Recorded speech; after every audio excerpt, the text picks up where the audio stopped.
Cette personne vous rapproche de Dieu.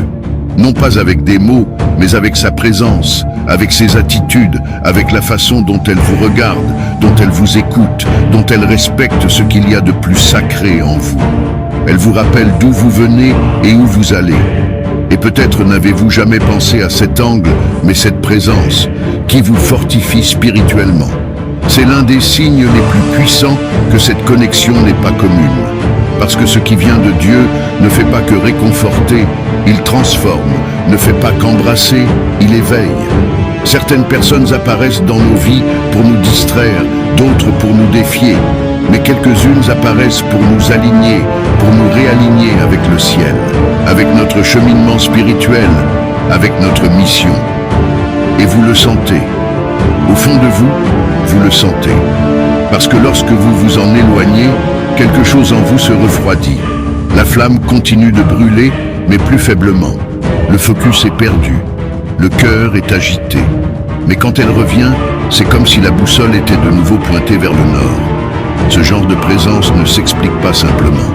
Elle se sent, se perçoit et s'honore, parce qu'elle est rare. C'est un rappel que Dieu ne vous a pas créé pour marcher seul. Que parfois, il met quelqu'un sur le chemin, non pas pour être un bonheur passager, mais pour être le nécessaire pour que vous viviez votre but. Alors si, à côté de cette personne, vous vous sentez plus connecté à Dieu, si vous priez plus, croyez plus, rêvez plus grand, ne l'ignorez pas. C'est peut-être le deuxième signe que cette connexion a été tracée pour une éternité. Troisième signe. Il y a des connexions qui se brisent au premier conflit, au premier silence, qui se rompent à la moindre distance.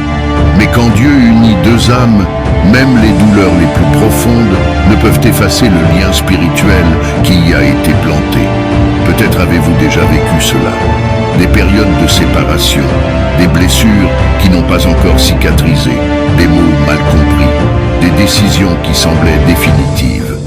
Mais même ainsi, même avec tout cela, il y a quelque chose qui reste vivant, quelque chose qui palpite au fond, même dans le silence. C'est comme si vous étiez deux rivières qui s'éloignent un temps, mais qu'à un moment donné du chemin, elles se retrouvent. Peu importe le temps qui passe, peu importe comment les choses changent, la connexion résiste, parce que ce que Dieu unit ne se dissout pas facilement. Et c'est l'un des signes que la connexion ne vient pas de la chair, mais de l'esprit.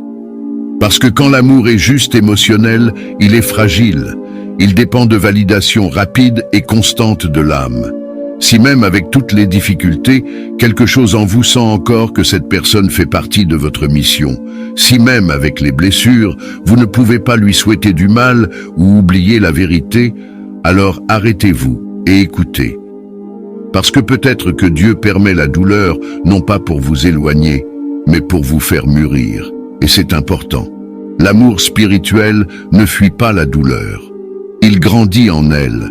Il apprend à attendre.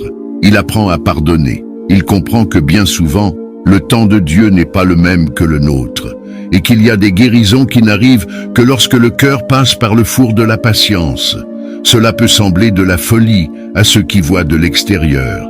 Cela peut sembler de la faiblesse ou de l'attachement. Mais vous savez, vous sentez, il y a une connexion invisible qui ne se brise pas, quelque chose de plus grand que l'orgueil. Elle vient transformer ce qui était immature en quelque chose de solide.